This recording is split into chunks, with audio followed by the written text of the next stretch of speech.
None of us get to see it, but what happens within the pit during the fermentation process? Us in Lallam and Connor, we have a 4-stage process for enzyling. The first stage is the aerobic stage.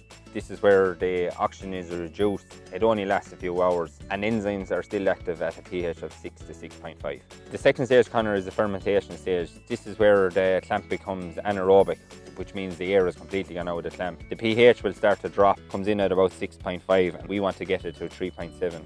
So what is the role of silage additives at this stage of the fermentation process? Basically, Connor, the silage additive, it's creating a lactic acid fermentation, so it's dominating the fermentation, so by dropping the pH as quickly as possible down to that 4 pH mark. Ultimately, this will help preserve the crop by preventing dry matter, nutrient and energy losses. The third stage, Connor, is the stable period. With the benefit of a silage additive, this will get it to this period quicker. This is where we see very little change in the clamp, as long as the clamp is fully sealed and airtight. Okay, and our fourth and final stage then is when we start to feed out again and the pit gets exposed to air. Can you explain this process and how an additive works to help minimise any waste? That's correct, Connor. I suppose on feed out, you'll see a lot of changes coming in the clamp. You will see the pH start to rise as it is exposed to air. As the pH rises above 5, this is where a lot of yeast and molds start to grow. With the benefits of a silage additive, this will keep the clamp stable for longer on feed out.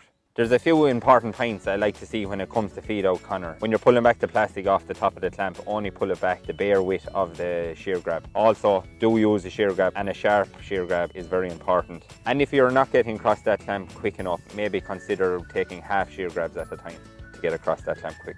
Thanks again, Brian, for all your information. It was very helpful. You're welcome, Connor. So that brings to a conclusion our video series on silage making. Check out previous videos on our social media platforms. You can also click on the Lalliman website for further information on silage making.